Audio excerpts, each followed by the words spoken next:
What's going on, family? I'm Scrapbook Boxing, the Museum of the Forgotten Fisticuff series. I'm going to continue my conversation with you concerning the complete history of boxing. In our previous video, we finalized the complete history of bare knuckle boxing. But in this video, I want to discuss with you the history of some great two-fisted black fighters. Black fighters have made tremendous contributions. You hear me say that often because it is very important that we understand that. The time in which they came, what they were up against, what they were denied, what they had to deal with, what demands were made of them, were opportunities presented to them as equal as it was in the establishment as a whole. You may have read about some of these fighters, but I don't believe you understand the true definition of what they really truly went through. What they really went through. Think about the time in which they came. You understand that they were not accepted. You understand they were considered 1/5 of a human being. But do you truly understand what some of these fighters truly went through? That's why they're not often in history books. That's why when you look at the major names and the major players, they are considered the greatest fighters of all times. But when you study and deep dive the complete history of boxing in all phases of the game, you have a better perspective and a better appreciation of what you're looking at in this current state. When you look at today's boxers, you look at the opportunities that these men have. Their pay-per-view back-end money that they can make. There's the internet that helps promote them, where now they can own their own promotional companies if they just go on some of these channels and help those channels promote them as well. You didn't have that back in John Perry's time. You didn't have that back in Henry Sutton's time or Bill Richmond. Morocco Prince, young Tom Molyneux, or Tom Molyneux himself, the Virginia slave. So we're going to go through some names from bare knuckle, and we'll land in the 1930s. If it takes 2 videos, so be it. But I want to bring forth John William Perry, the Tipton Slasher. He stood 6 foot, weighed 190 pounds, and he traveled on a ship from St. George, New Brunswick, to Liverpool, England in 1841. He was an apprentice on a ship, very good carpenter, had a father by the name of Charlie Black.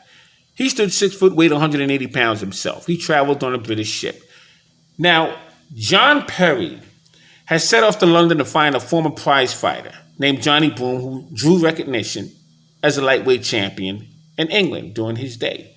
The reason why he set off to London to find Johnny Broome was because an altercation broke out on the ship, and many saw and noticed the admiration, the pride, the vigor, the determination, and the strength of John William Perry. And they felt it would be very important, advantageous.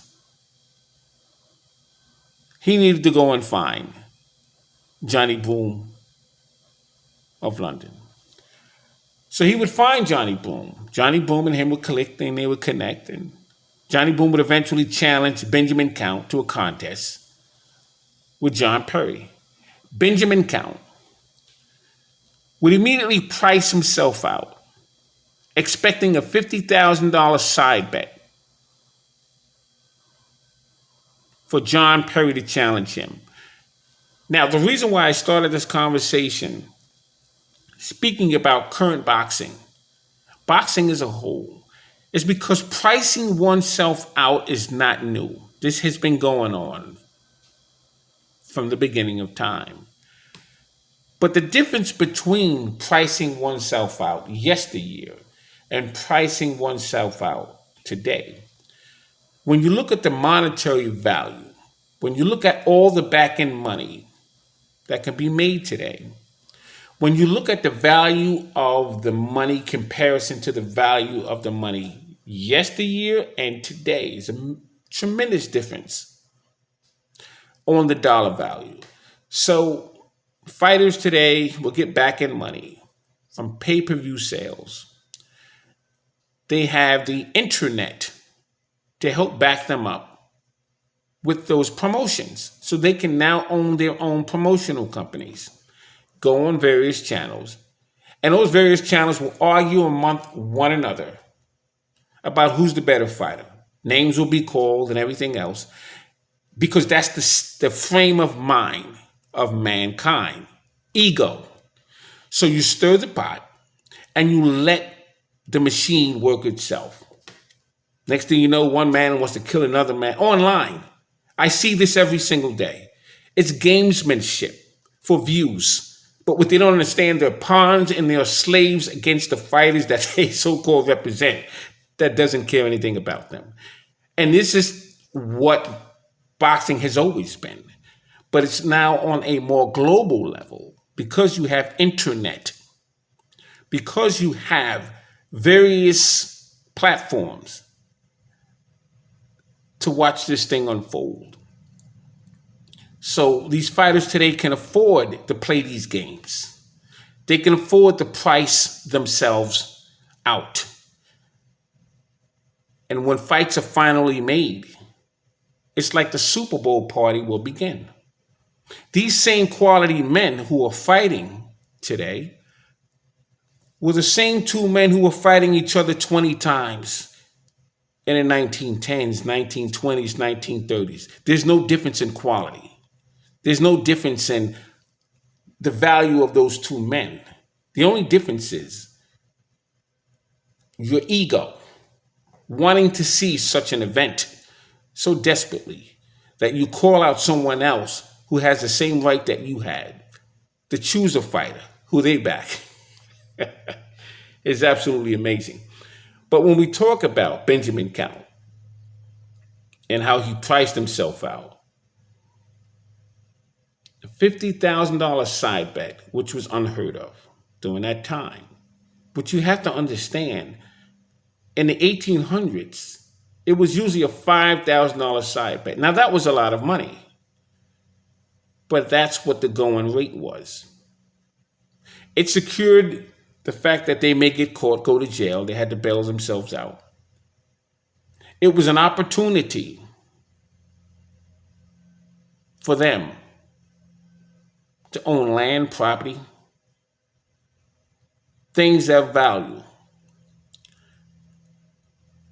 But in Benjamin Count's time, that money was unheard of.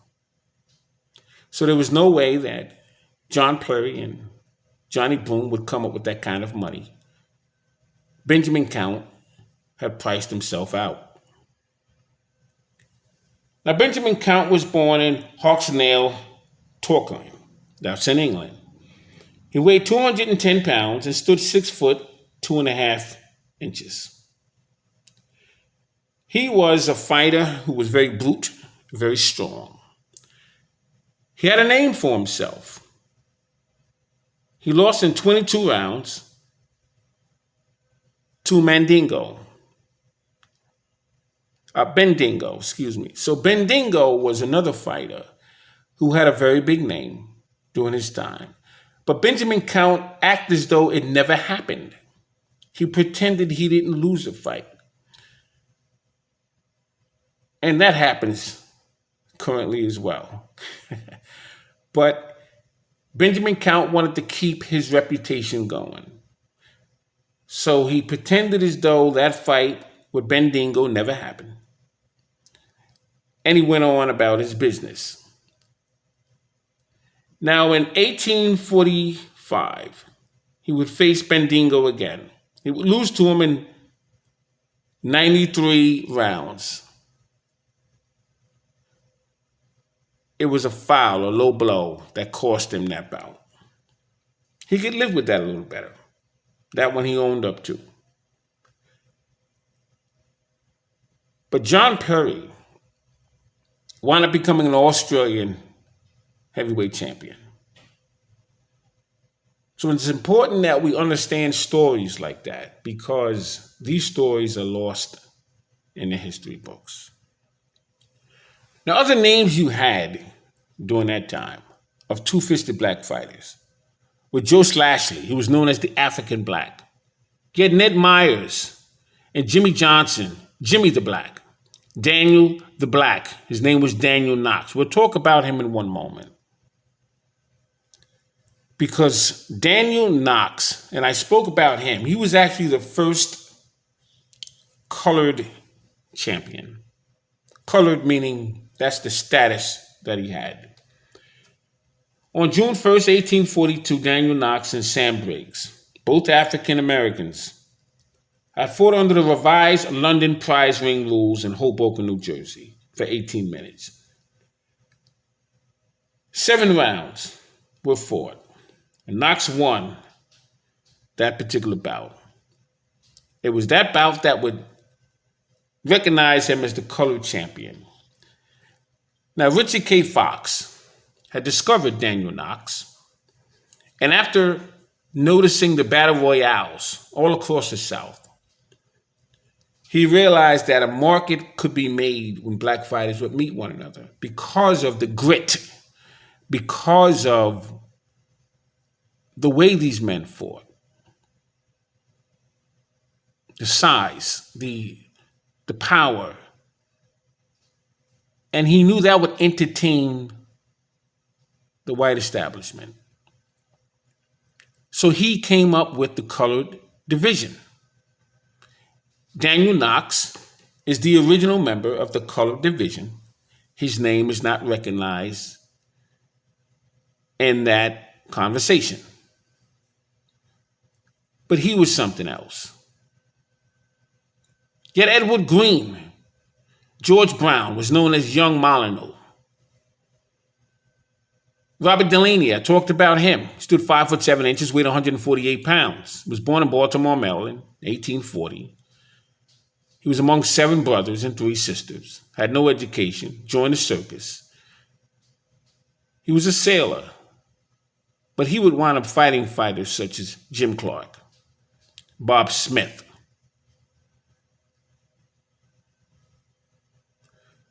And what was amazing about him, his name was Bob Smith as well. And so there were 2 Bob Smiths running around, and a score had to be settled.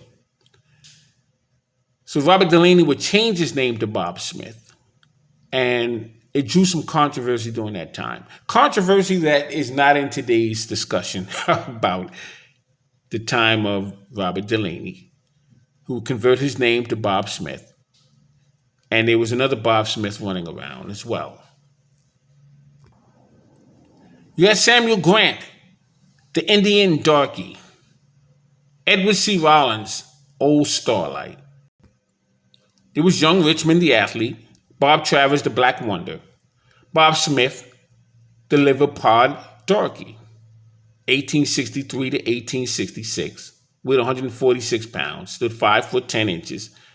Black fighter of America, Washington, D.C. Born March 11, 1840. Now, there were so many great black fighters. The Morocco Prince, James Wharton. We talked about him. Now, I show you this illustration of the Battle Royale, and that's actually a very nice picture comparison to what it was really like. The Battle Royale was as barbaric, it was demeaning and degrading. These men you see here, many of them wore hoods. Many of them had burlap bags. Imagine fighting with a burlap bag on your face, with perhaps spiders and ants crawling inside them.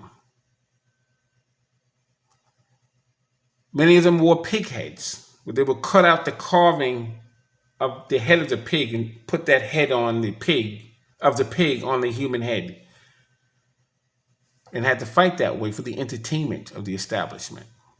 So what you're looking at here is a nicer version of what it was really like. But I just want you to feel the conversation. Now, the colored division, you had 13 champions in the heavyweight division. The light heavyweight division and the colored division were 2. They fought each other a total of 4 times. Lee Anderson and Kit Norton.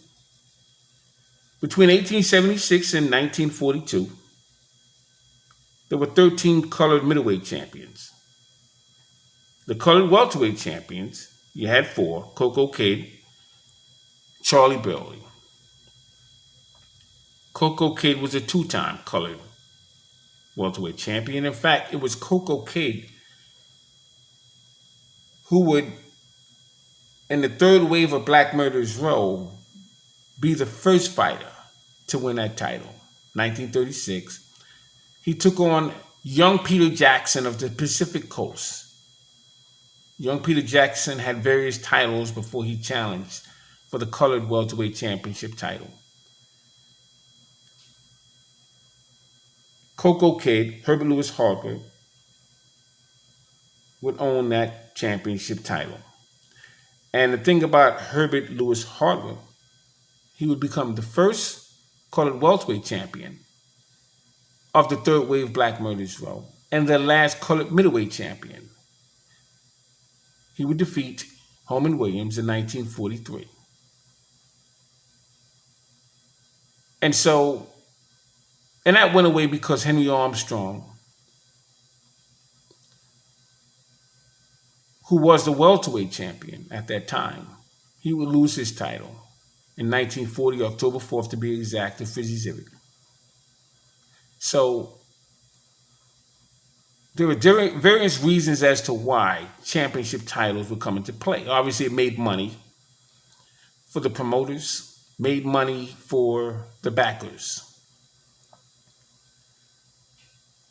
The champions didn't make any more money than their contemporaries or their contenders. But the promoters and the backers made all the money during that time. So excuse me if this video takes too long. I will do a second part to it, and possibly third if I need to. So let's talk about Charles A.C. Smith. He was known as the Black Thunderbolt. Born May 3rd, 1860 in Macon, Georgia. He died October 1st, 1924. He was 64 years of age at the time of his arrest, and he would reside in Buffalo, New York. He stood 5'11" 3/4 inches, weighed 170 pounds. Now, he weighed between 168 to 230 pounds when his career was complete. Frank Craig, the Harlem Coffee Cooler, Melvin Thompson, Steve Taylor, Diamond Harry Woodson, and Professor Charles Hadley were just some of the fighters that Charles A.C. Smith would be in the ring with. Black Dynamite Harry Woodson was born January 1st, 1858 in Cincinnati, Ohio. He died September 20th, 1887 in St. Paul, Minnesota. He stood 5'7.5", was 29 years of age at the time of his arrest. Harlem Coffee Cooler Frank Craig, born April 1st, 1868, Columbus, Ohio. He died January 1st, 1943 in Harlem, New York. We talked about him. Had a record of 143 total bouts, 76 wins, 50 losses, 49 knockouts, and he was stopped 17 times. Keep in mind, a lot of the stoppages were over-under betting, and or a fighter could not go so many rounds even though he was scheduled to. That's something that's not necessarily in the history books, and that's something that I am explaining to you that took place. Professor Charles Hadley, born September 30th, 1846, Nashville, Tennessee. He died June 28th, 1897 in St. Paul, Minnesota. Stood 5'9" as heavyweight. Now, while making a tour around the country in 1896, many exhibitions were made, meeting all comers. Men like Professor Charles Hadley of Bridgeport. Charles Hadley was a very good fighter. We stopped him in 9 rounds. This was a bare-knuckle contest. Abe Brown of Albany, New York, defeated him in 10 rounds. Steve Williams of Hudson, New York, 4 rounds. Jack Stewart of Canada, 4 rounds. Bob Taub of Norfolk, Virginia, 6 rounds. Steve Taylor, Brooklyn, New York, 14 rounds. Frank Craig, New York, 2 rounds. Now the heavyweight, Jewish Joe Chowinski. He was a very good heavyweight he schooled Jack Johnson when these two men would meet up when they went to prison. And he explained a couple of things that Jack Johnson was missing that could have made him a very good fighter. And what's ironic is that Joe Chowinski had knocked out Jack Johnson in 3 rounds. Following year, a welterweight champion, the first one that we had, black fighter. His name was the Barbados Demon, Joe Walcott, knocked out Joe Chowinski 1 year later, and he was a welterweight. The Brooklyn Strong Boy, 1 round. Mervyn Thompson, 3 rounds. Mike Green, 29 rounds with gloves. Boston Athletic Club, that's where they fought. Peter Maher, 6 rounds, Buffalo, New York. June 20th, 1882. There was Morris Grant, born May 11th, 1845, in St. James Island, South Carolina. He died May 23rd, 1915. He was 70 years of age at the time of his arrest. St. James Island, South Carolina. Stood 6'1" as heavyweight and fought Professor Charles Hadley 7 times. 1 win, 6 losses. Charles Hadley, champion, January 14th, 1881, defeats Morris Grant, defeating him in 3 rounds. Now, George Godfrey, he was champion February 23rd, 1883. He was known as the Old Chocolate. He defeats Charles Hadley, knocking him out in 6 rounds. Old Chocolate, Boston George, born March 30th, 1853, in Charlotte's own Prince Edward Island in Canada. He died October 17th, 1901. He was 48 years of age at the time of his arrest, and he died, like a lot of the black fighters during that time, tuberculosis. That's pretty much what it was written off as. They just writ off most of them as tuberculosis. And we're talking Peter Jackson, we're talking Joe Gans, many of them. Now, Old Chocolate had resided in Bourne, Massachusetts. He stood 5'10.5". He was a heavyweight and fought from 1879 to 1896.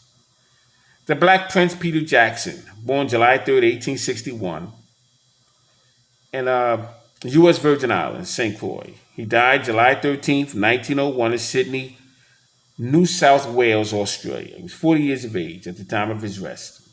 And he suffered from tuberculosis, as they say.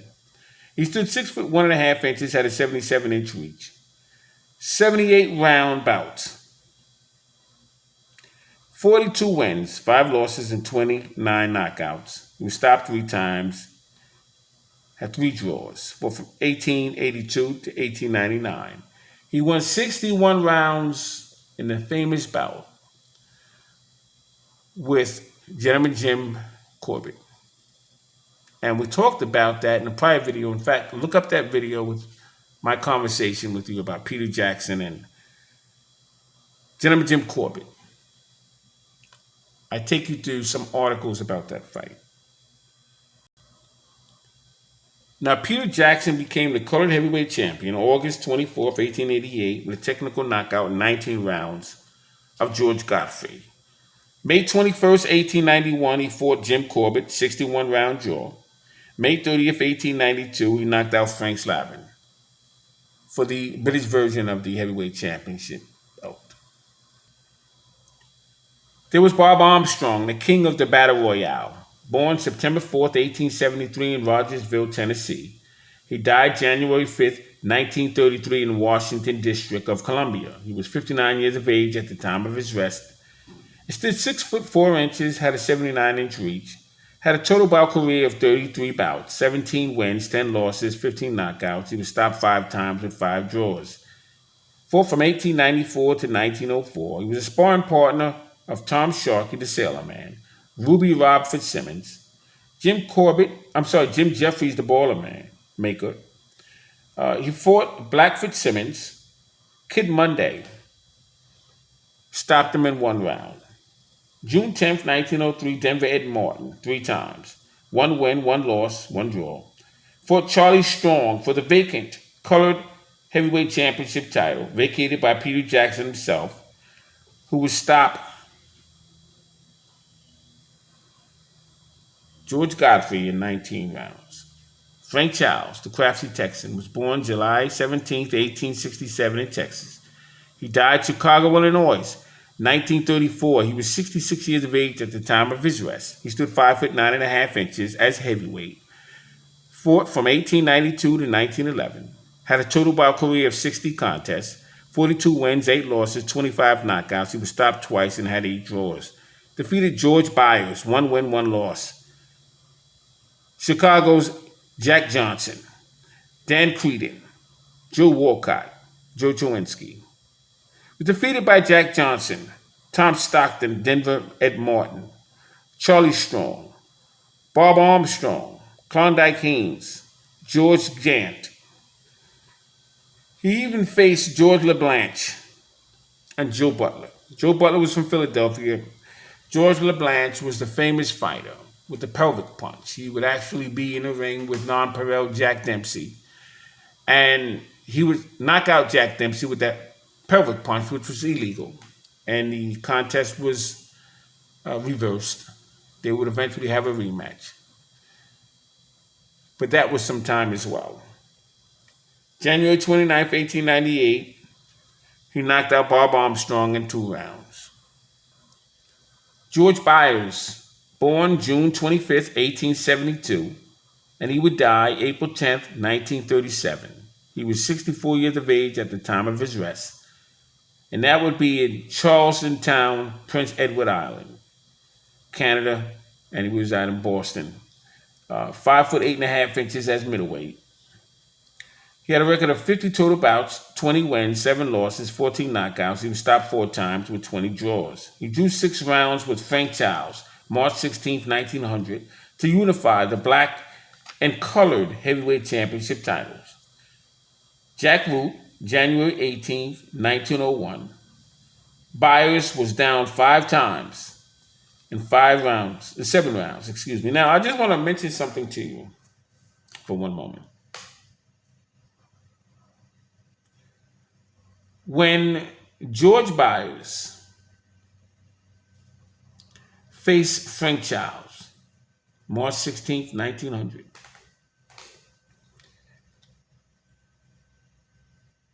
he unified the colored and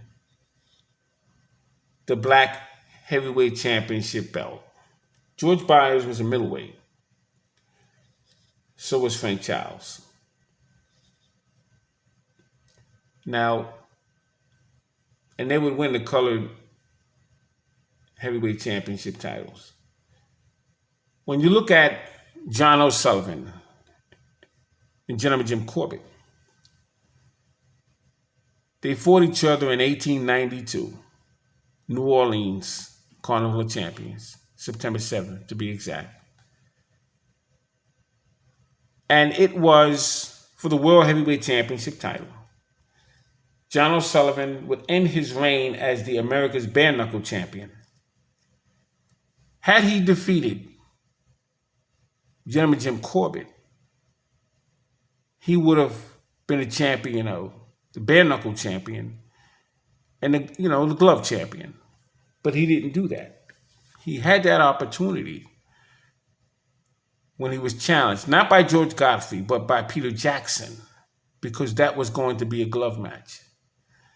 And he refused Peter Jackson, turned him down flat because he drew the color line. He refused George Godfrey as well. So he doesn't get the honor to me that George Byers would get, because George Byers would unify the black and the colored heavyweight championship title. They didn't ask for this. This is what was given to them. So they fought what was given to them. Had it been for the established titles, they would have won that too, because it's just the hardware. But their abilities is what got them where they were. And that's why they were denied the opportunities to fight for those distinguished championship titles. Frank Charles, the crafty Texan, defeated George Byers, March 16th, 1901, by 17th round knockout. Denver Ed Martin, the Colorado Giant, born September 10th, 1881, in Denver, Colorado. He would die in Portland, Oregon. Stood 6'3" weighed over 180 pounds. Now, he had a total bout career of 80 fights, 25 wins, 6 losses, 18 knockouts, and he was stopped 8 times. Fought from 1899 to 1921. Defeated the likes of Frank Craig, Bob Armstrong, Sandy Ferguson, Hank Griffin, Klondike Haynes. He lost his pro debut to Bob Armstrong. Now, just a side note, Denver Ed Martin will become Gus Rulin's sparring partner, November 1900. January 1910, Martin would become the partner of San Francisco Train Lines, and he would pretend to be Jack Johnson. Lasted for a few months, and when they caught on, they threw him off the train. Jack Johnson became the colored heavyweight champion, February 5th, 1903, with a 20-round decision over Denver Ed Martin. Now, John Arthur Johnson was born March 31st, 1878 in Galveston, Texas. He died June 10th, 1946. He was 68 years of age at the time of his arrest, and he would reside in Raleigh, North Carolina. He was en route to Joe Louis and Billy Conn fight, their second contest that took place in 1946. He defeated Joe Jeanette, Sam Langford, Battling Jim Johnson, Jim Jeffries, July 4th, 1910, Reno, Nevada, 15 rounds, knocking him out in the last round. The referee was Tex Vickard because he couldn't get another referee in time because that bout was postponed. In fact, it was canceled 3 separate times. No one wanted that fight in their city because they were afraid of riots, and it turned out to be the case. Jack Johnson would face Stanley Ketchel, who was the Michigan Assassin, a world middleweight champion, October 16th, 1909, Madison Street Arena. He would stop him in 12 rounds. Jack Welch would be the referee. Philadelphia, Jack O'Brien, May 19th, 1909, at the National Athletic Club in Philadelphia. He would defeat him in 6 rounds. The referee was Jack Milligan in that contest. He would take on Tommy Burns December 26, 1908 in Sydney Stadium, Australia. Stop him in 14 rounds. And they would cut off the camera because they didn't want the audiences abroad to know what happened. Basically, they didn't want the white establishment to know that a black fighter knocked out a white fighter. It's important that we understand the rawness of the history. We can't sugarcoat it because if we do that, we won't hold a history of boxing responsible for what could even be responsible of things that are happening in its current state.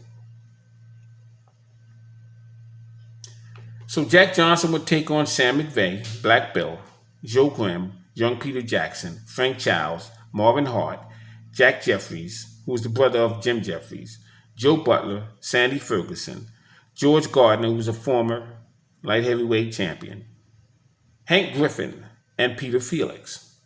He lost the title to Jess Willard, April 5th, 1915 in Oriental Park, Havana, Cuba. It was actually a horse race track.